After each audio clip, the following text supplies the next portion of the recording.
Welcome to episode 9 of the Insider Podcast with me, Martin Green. For this episode, my Dubai adventure took me to the signature royal suite at the stunning Address Downtown Hotel, complete with its unbeatable balcony views of the Burj Khalifa skyscraper. This fabulous hotel is a development of Dubai's Emaar Group, and it's just one of the properties overseen by Emaar's head of hospitality, Nicolas Bellaton.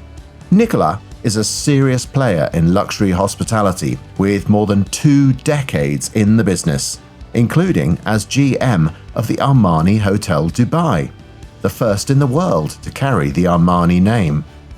With all that in mind, I began our conversation by asking Nicolas how the demands of the luxury guest have evolved during his time at the sharp end of the business.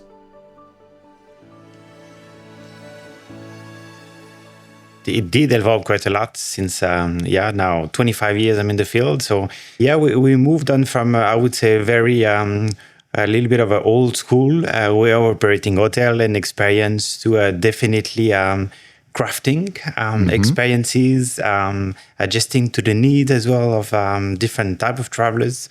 But I think basics are still there. When I tell basics, for example, the basic common sense of attention to how many seconds do I have eyes contact, or in how many minutes you bring me the bill. But much more than this, I think we all up to the game. All the luxury brands get that. And now it's all about definitely what different experience, what special moment you can bring me, you can organize. It goes beyond quite much more than our as well ecosystem. So with who am I partnering? For example, in Dubai, it's all about desert safari, aquarium, whatever entertainment can I have. So it's very, very interesting. Obviously, technology took a big part. I think one of the other huge game changer is that, especially in the high luxury industry, you don't compare anymore with the best hotel in Dubai, but you have your mind experience what you had in Paris and kind of you expecting the same, or Singapore, or whatever big city, or New York. So it's good. It pushed us really far edge to continually evolve and invent and create those and experiences. with more luxury brands now playing in space, has it increased the need for differentiation, for sort of uniqueness within a certain kind of hotel, so your brand has a certain unique personality? Is that part of it as well? Yes, definitely. I think we are all as well focused on gaining and obtaining much more and more royalty. So it definitely focused us on what in my first age was name usage.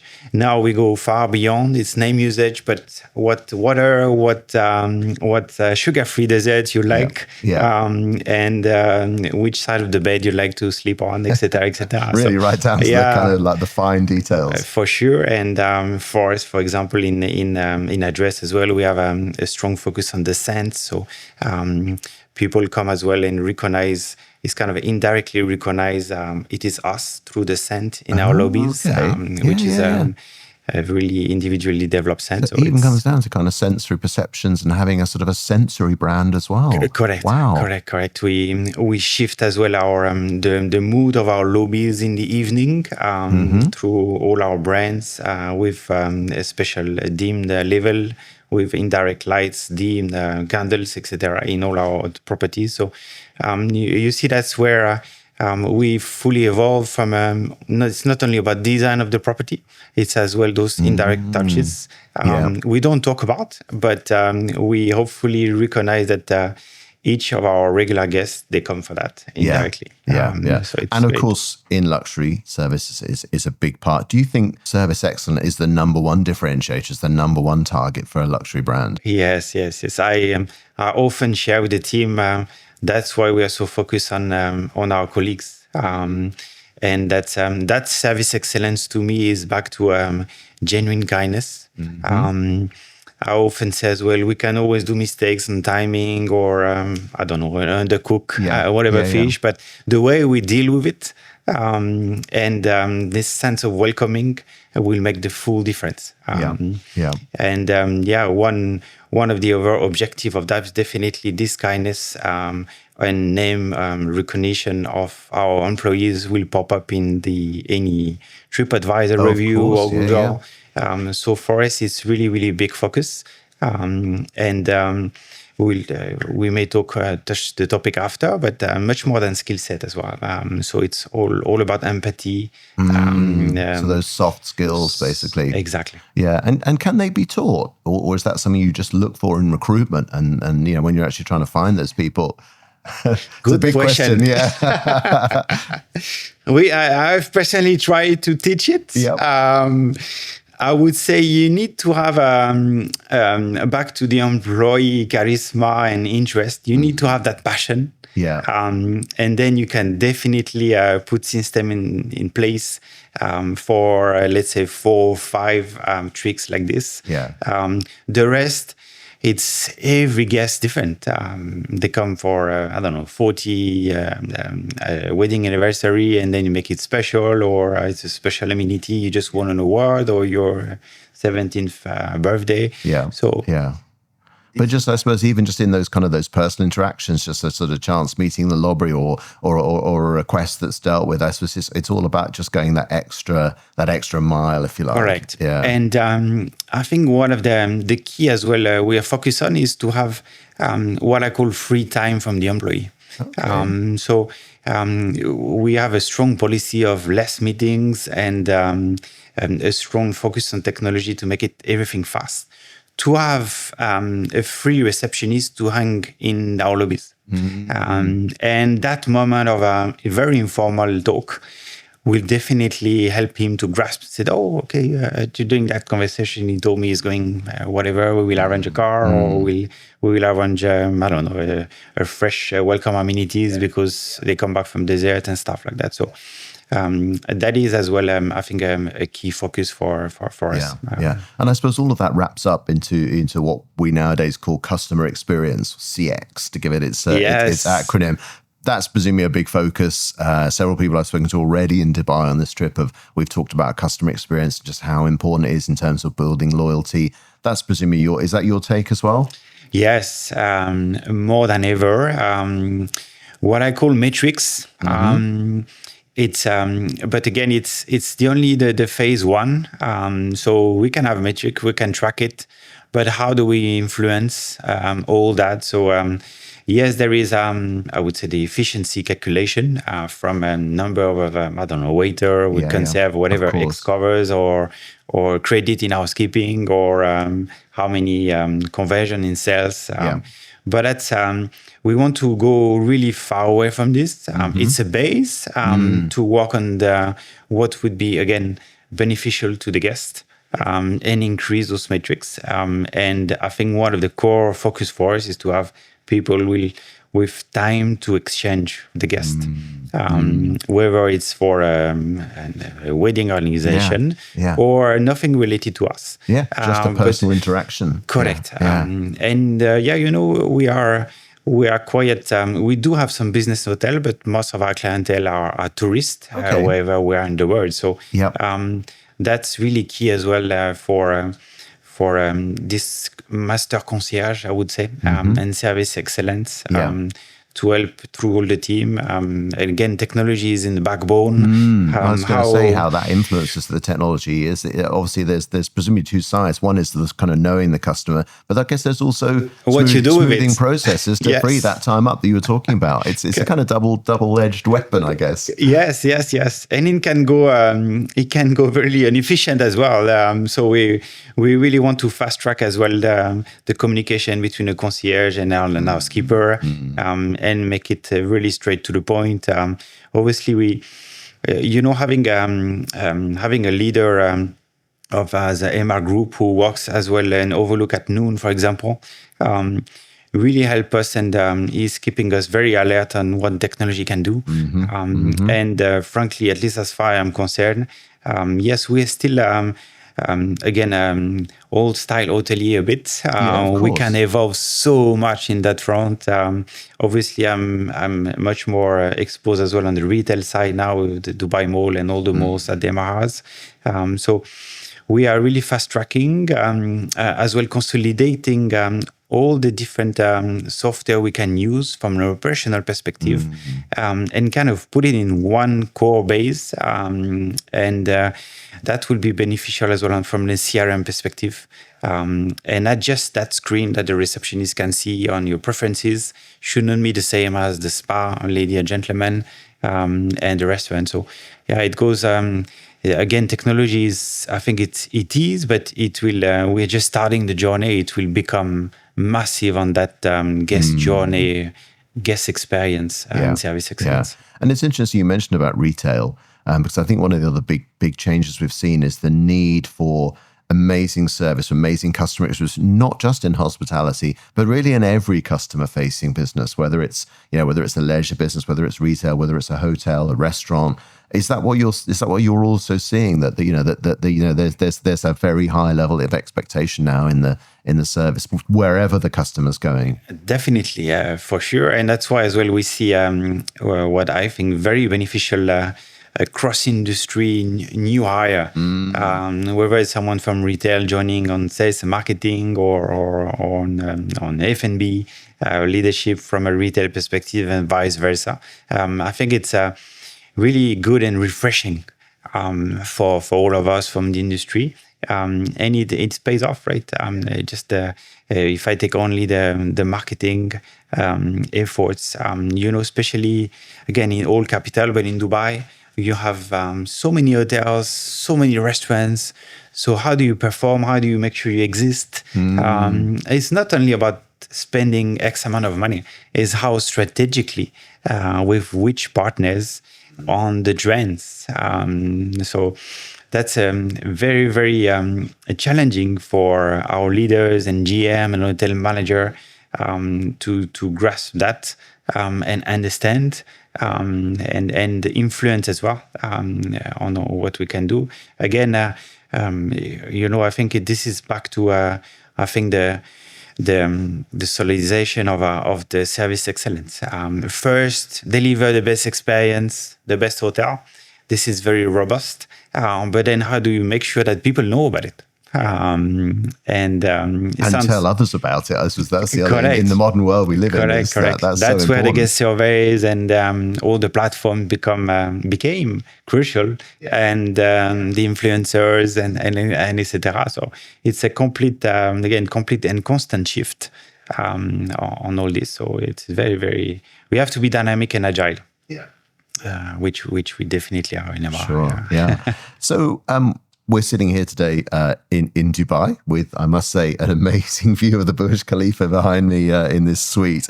I've unfortunately only had a couple of days here just to get a really basic taste of Dubai, but I know that it's been your home for some years now. So you've got a much sort of wider perspective than me. So let's just kind of, let me take this opportunity to ask you to give a bit of an insider's view of Dubai and why you think it's been so successful as a destination. It's actually always hard to believe.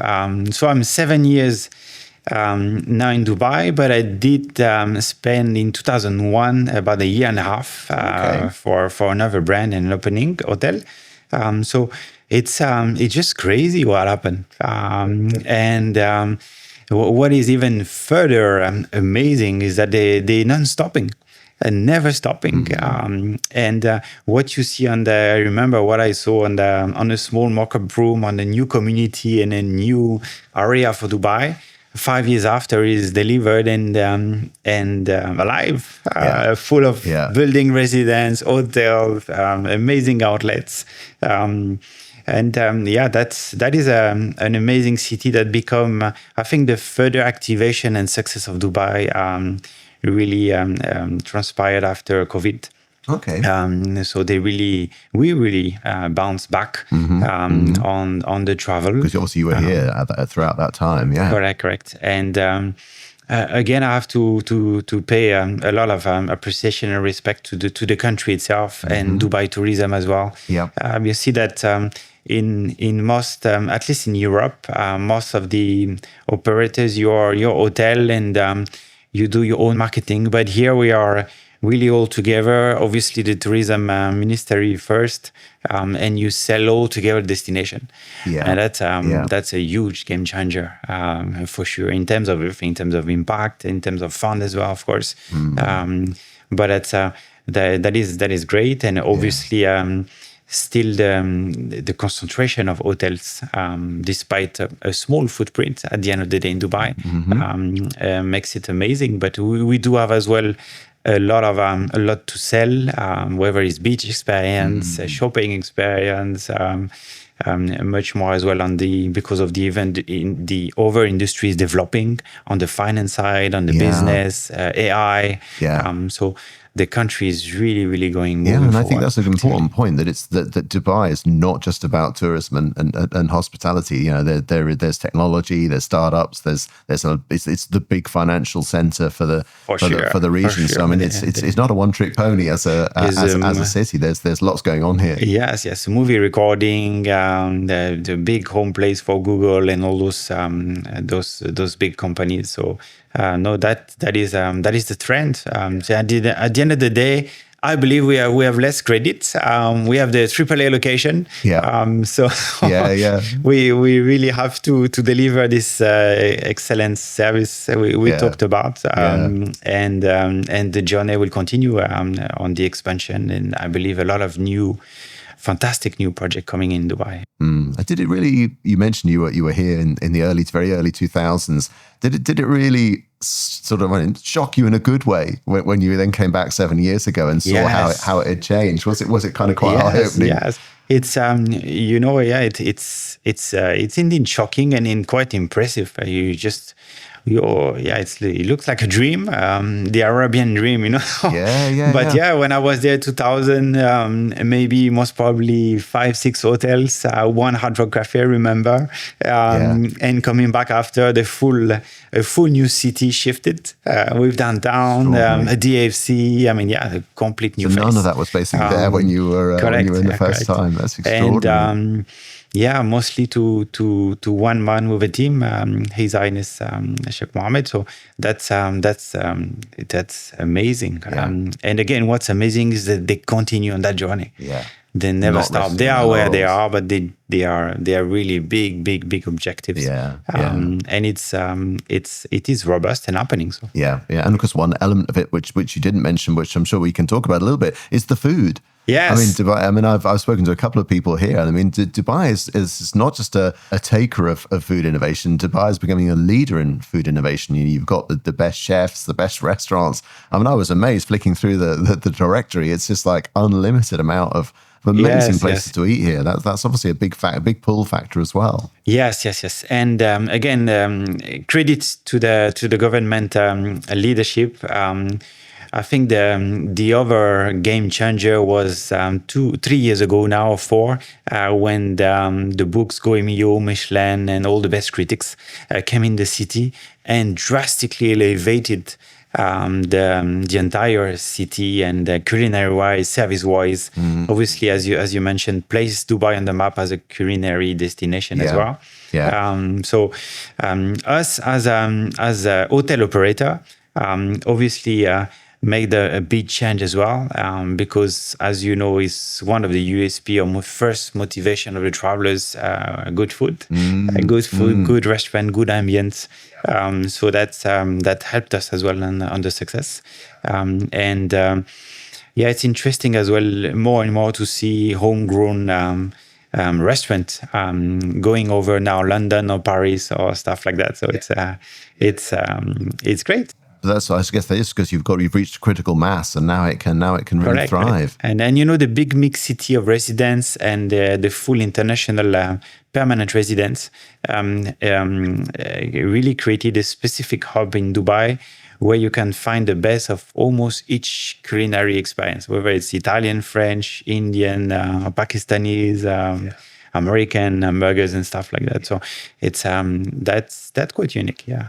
Yeah, interesting. And do you think actually, in terms of the sort of the true secret of success, and you just touched on it when we were just talking, that joined up thinking As a couple of people I've spoken to when I've been here, sort of, when they've sort of tried to put their finger on what it is that this connection between like infrastructure, tourism, connectivity, transportation, and obviously the hoteliers, the businesses. Do you think that's in your experience, it's almost like fairly unique that it's so joined up and so sort of pushing towards one goal, basically? Yes, for sure. And it's like any project. When there is a full alignment, it goes always faster.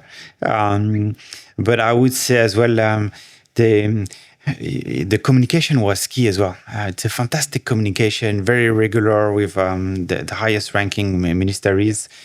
So when communication is so clear and transparent, and they ask for help, we ask their help, that can be only beneficial, and fast tracking every project we embrace. So yeah, if you look at now it's been 2 years or 3 years, but Kids for Free campaign for the summer, for example, where obviously it's less of a high season for us, worked magically. But every operator, every government, Dubai Tourism, everybody was talking about it, and a successful story. Where the families can come, obviously, and shopping. And again, less of a tourism now, but from an infrastructure and building constructions, everything was very smartly thought. Each of our hotel in downtown, they have a link, air-conditioned tunnel to go to Dubai Mall. In versus other cities, don't have that. It's really a plus and USP. Interesting. Now, traveling around Dubai as I've done, I have to say, the Emaar name is everywhere. Yes, you can't escape the name. It's on a lot of buildings here. So obviously, I know Emaar is clearly very, very active across the board. But maybe just tell us, because obviously from your role as head of hospitality, tell us a little bit about Emaar's place in the UAE in the hospitality ecosystem. Yeah, so it's an amazing homegrown multi hotel brands that originally was same thing when they were building the Dubai we see now. They had 2-3 homegrown operators, and Emaar Hospitality was one of those. And with the success they made of Address brand, for example, they attracted all the different international operator. But having said that, yes, it's crucial for us. Obviously, we are part of a wider group. That's where all the signs you see in downtown, which is a real estate. So a lot of building, a lot of residencies. So people forget as well that as Emaar Hospitality, yes, we have hotels, but we are managing 24 residencies in Dubai, for example, and much more in the world. So it is a great ecosystem.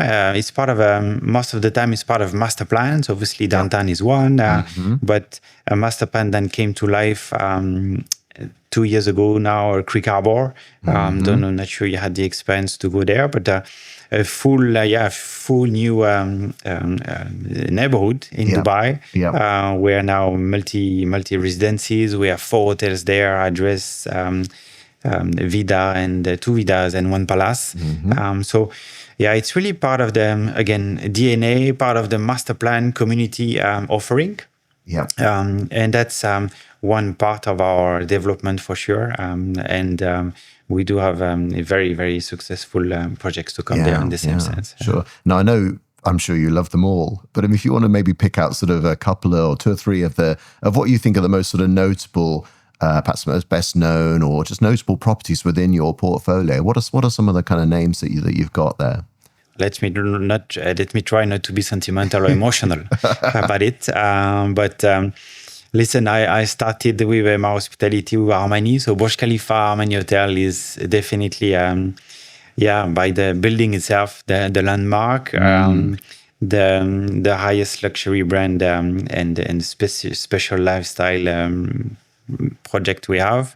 Other than that, Address Downtown remain really the flagship and landmark of Address. A very special everything: building, location, service. Yeah.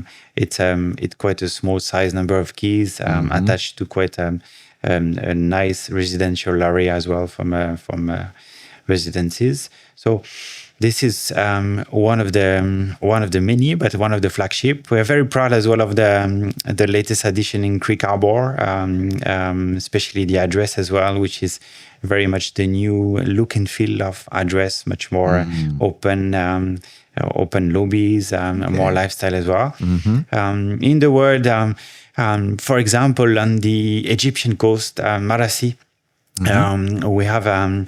This is quite of I invite you to, if you didn't travel there, but I invite you to go there. It's unbelievable. You have the beautiful normal Egypt, and then you enter in a new world in Marassi. Wow. Obviously fully developed by MR, and there we have the very boutique Alamein Hotel, which is old, full of history, a landmark with cinema from Egyptian actor actress. And obviously 2 addresses and 1 Vida. So it's another big flagship as a destination. And Milan, the hometown of Mr. Armani, so Armani Hotel. That's another one. So I can go on and on. In Mecca as well, in Saudi, we're very proud to be operating this hotel in this very special destination for us. So, and because that's important then to note that that you're an international operator. This is not just a UAE story. This is a global story, basically. Yes, of course. Interesting. Yes. Now, Ema, as you mentioned, it's got its name on a lot of properties because it's a property company, it's a property developer, or that's a big part of its business. In terms of the relationship between, hospitality, real estate, optimizing real estate value, I know that's an area that's close to your heart. Tell us a little bit about how that works, how there's the interaction between the two. Yes. And let me reemphasize as well. I think it's for the new generation and the new students. I think that is the future, and very, very, very close relationship on every way. So yes, we are often part of, as I mentioned, of a big master plan of a new community. But it's very interesting the close relationship on whatever the project is. If there is a mall, okay, where are we placed? Where are we located in next to this mall? How many percentile of number of residencies do you need as hotel bedrooms? And what brand actually you need? Do you need a 5-star top luxury, or maybe it doesn't match that area? So that is super interesting. I would say, obviously, from me, as I've always been very interested by development, it's really take you to another level as a hotel brand on the optimization, the real estate of the square meter. Obviously, the back offices, which is always a concern from an ownership perspective, how much we put everything in front of the house and limit the back of the house, efficiencies, accesses, loading bed is always very costly. So that is an amazing close relationship, and together with celebrity designers as well. In many projects we have now, it's really enriching your experience. I try to take always GMs, hotel managers, a little bit to basically train them further. And again, it goes again on that mindset. You need to be performing in the world. Working with architects that did the best in again Singapore, China, or whatever it is, or in Europe, they bring real added value. And I always stay humble. I have a strong belief we operator always kill design. And I understood try that. Not to. I understood that basically when I was director of food and beverage, and I was at the beginning one of those, I need service station. There. And then project delivered, and you can see that the service station is definitely killing the red carpet or the entrance or the ambience. So and then became massive, all the paperwork and the computer. So yes, early age I already understood that we should let them do, and then we'll figure it out, Right. and put all those back office computers, etc. Behind. But yeah, very enriching. And back to real estate, it's a real different adventure. And what makes the difference as well for us is that because we are as well owning most of the hotels as we build, it's a very much entrepreneurship mindset, and that's very specific to the few brands that have the same model, and it really makes a difference, right? I go back to basics, but I own my own restaurant and hotel when I was very young, but it taught me one thing. I know how much is a spoon, and how much is an apron in the kitchen, not wipe your shoes with it. So, but it's that is nice to see at the huge scale we have as Emma Hospitality, how everybody is thinking that way. So but because also with these big multi-use developments, it's nice to have a part right at the outset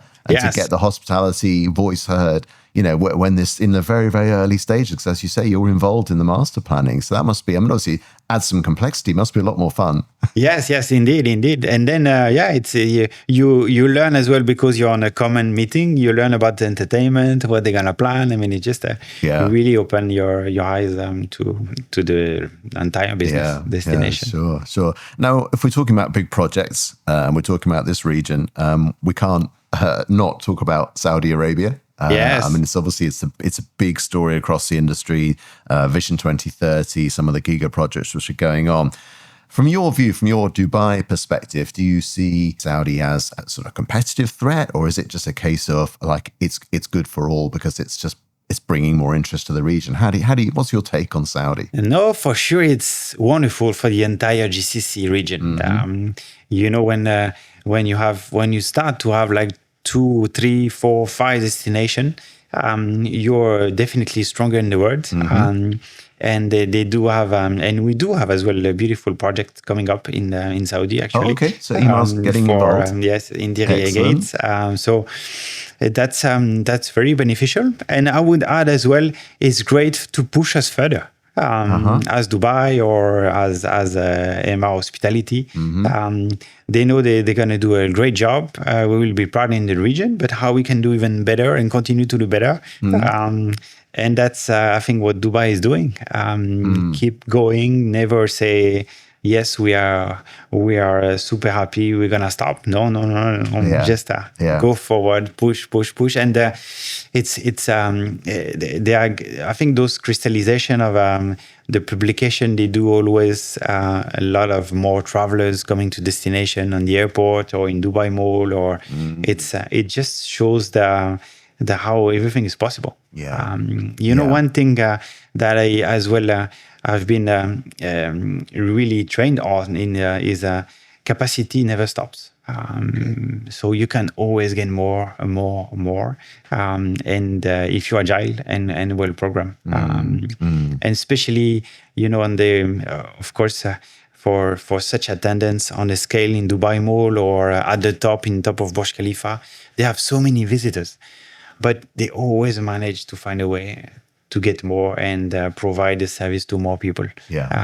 So it's beneficial for Saudi to push, and definitely I'm sure you look at Abu Dhabi as well. I was going to say, actually, there's been huge growth in the luxury hotel sector there, hasn't there? Correct. And then and a bit like similar to Dubai, the downtown is still there, but the Sadiyat part, which are beautiful, pristine beach, is as well booming now. So it's good. And of course, one of the other things, just if we're sort of taking a slightly more regional perspective, one of the things I've learned since I've been out here is that gaming is coming to the Emirates with the Wynn opening. I think it's a couple of years' time. Yes. So I mean that's another different angle that's being brought into the Emirati story. Correct. No doubt that it will really help and transform Ras Al Khaimah as well. So again, it's all about offering differentiation. What else can we bring more and more product, basically? And it's amazing how it's enriching the overall destination. Exactly. Now, I wanted to touch back on something because you've had a front row seat in this trend with the work that you've done, things like Armani, Bulgari, etc. It's been quite an interesting trend of brands from the pure luxury space that have moved into the hospitality space. From your sort of perspective, why do you think it makes sense for them to do that? Why do you think what's prompted them these brands to sort of diversify in this way? Yeah, I think it was a need as well from both sides to break this again hotel industry retail, and that was the first intention as well, to diversify a little bit. Not the business, because it's a business running entrepreneurship, but it's more about as well image. Obviously, they are quite rightfully demanding on the location and what building. But you see, for example, Mr. Armani having this landmark in Milan or here in Burj Khalifa, such a high contribution to the brand from an image perspective and premium location. And then, many of those are going that way, especially for standalone residences. I believe it's a great approach as well for each side, definitely. And what I like anywhere as a destination is that brings, because the strong partnership and a strong brand, it enhance the quality of the product itself, for sure. So some brands are purely only on the FF&E or clocks or stuff like that, or the lobby, and some others like us with Mr. Armani really want to be on the full lifestyle as well service. And the culinary as well from Armani Ristorante, and so depend on which scale. But I think it's great, and definitely helped us as a hotel industry to step up and offer something different. But I think it also demonstrates how the industry is becoming a little bit more creative and lateral thinking, because it's not just about brands like Armani and Bulgari coming in, but we see luxury operators getting involved in private yacht hire, private aviation, a number of sort of other areas of what we would call the kind of broader luxury sector. I agree. Does that intrigue you that there is this opening up? These kind of, it's almost like kind of the borders are coming down between what's luxury and what's hospitality and what's aviation. It seems a lot more of a melting pot now. Is that how you see it? Yes, and more and more hospitality group. I didn't talk about it. We do have as well 3 golfs. And one polo club, another one to come soon. We are running 2 marinas for both marinas. So I think the diversification is always key as well. Same thing on the product offering. We all want, I don't like this word, but we all want to have a hyper luxury lifestyle. And that is part of the journey on this. And again, more than a real business, it's all about the image of the brand and diversification. Vida, for example, for us was really key in enhancing the MR Hospitality Group into a complete different market. Okay.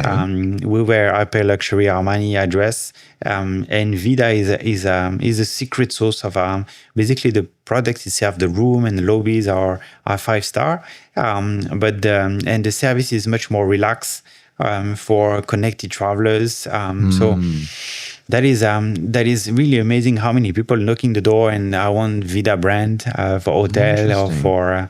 So that's crystallized what I'm talking about. Hey, your high luxury brand, which in the past I worked for instance being One for Long, they never diversifies, right? It's 4 seasons and we stick there. Had the certain set standards and everything. Yeah, correct. But as a group, and I think it's really beneficial to have 2 or 3 brands as we do, and as long as it's very well crystallized and and in differentiation. That is great. And back to the brands, I think it's as well a great. If I give you a small anecdote, but now about 20 years ago, a director of food and beverage in Hotel Dubai in Geneva, I was the first one with the team to approach Hermes and have outdoor Hermes furniture cushions. But I remember how much I struggled with Hermes to get it done because the first outdoor resistance. Yeah, but it came out of the blue as a request, I'm sure. Yes, but the impact of it was just really unbelievable. Wow. And everybody was coming. I mean, we operate, we're very proud, good food, good service. People were coming to see those pillows. And 15 years after, or 10 years, we see, and now it's all over. It's beautiful. All those beach clubs partnering with brands. I was going to say, those pop-ups are everywhere now. Everywhere, yes, so you were one of the pioneers for that, basically. No, I don't pretend to, but at least for Geneva, small city, yes. But that's, again, one evolution. We talked about the old beginning, but what is very, very nice to see. And, that is great because, again, refining the service. The tissue that Prada or Hermes will select for your furniture will be definitely much better than whatever we hotelier can do because it's their skill set. Yeah, of course. So it's cherry picking the right elements. It's not just necessarily collaborations for their own sake. Correct. But something which is going to add some value somewhere down the line. Indeed. Partnership, I think, is really key for all of us to evolve. You want to do champagne room when you have Dom Perignon or Crystal Roger working with you. It's another dimension of what you could do. And on and on. I mean, with Armani, for example, we is highly contributive, obviously, in the uniform, for example. That's magic. So all of this, it's great again for our team members. Me being one, I mean, you discover so much. You know how much silk you need in your lip napkin, 40%, because the lady lip is a bit more sensitive.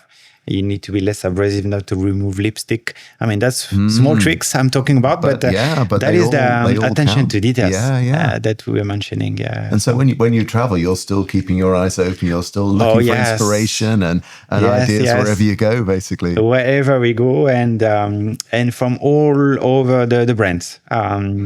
As I say, I always admire. Obviously, there's a big scale, but McDonald's, for example, for their always the toy and partnership with Disney, etc. And they made it magic for the kids, right? So how can we try to compete a little bit or get inspired from that? Just that thing that's going to engage. Correct. And the systematic quality of the hamburgers, I think it's great as well. In F&B, it's always a struggle on consistency of food. If I look for stewarding, don't think twice. Just go to McDonald's, for example. I'm talking about McDonald's because it's always extreme. It's you say, well, McDonald's is not your field. I said, it is. But that shows how you can learn from other assets. Not just about luxury, only from luxury. Correct. You can cross-fertilize this. And again, a big smile and from the cashiering in McDonald's or in a beautiful retail in Cartier in Dubai Mall. That's what matters. The rest, we will teach them how to do. It's basically how you feel when you walk back out the door. Have you had a great time, regardless of what you've been trying to do? Correct. Excellent. I just want to finish with a little bit of a look to the future, and to give you a chance to give us a sneak preview or tell us a little about what's in the pipeline for AMR Hospitality. What's exciting you? So what's coming up that's getting you excited? So we do have a great pipeline of openings, very well planned. So whoever is an addition standalone hotel.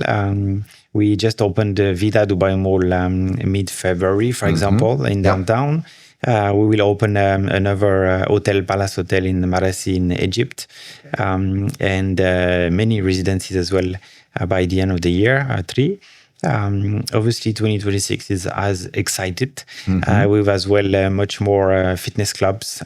We have fitness clubs called VO, who's as well taking a milestone on expansion next year. So Yeah, excited. I'm always excited by new openings, but as well as excited on this journey from again a service excellence perspective and technology we're embracing and continue having with MR and address specifically.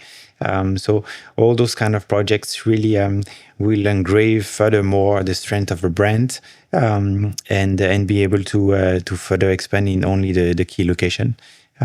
So yes, and development is always two areas for us. Obviously, as we mentioned, the master plan communities development within MR, and as well the other with other partners in the world. So excellent. All sounds very exciting. Yes, thank you. So Nicolas Bellaton, thank you so much for your time this morning. Thank you so much for having me. I appreciate it. Thank you. That's it for this episode of the Insider Podcast. I hope that was as insightful for you as it was to me. Coming up next, we have the last of my 3 head-to-heads in Dubai, this time featuring Glion alumnus Mohammed Marghalani, who offered me a true insider's view of Saudi Arabia's Vision 2030 and the importance of the hospitality sector to that ambitious plan. If you want to keep up with the Insider Podcast episode by episode, make sure to hit subscribe on whichever podcast platform you're using. Thanks, as always, to TimeProd for post-production on this and all episodes. And thanks to you for listening.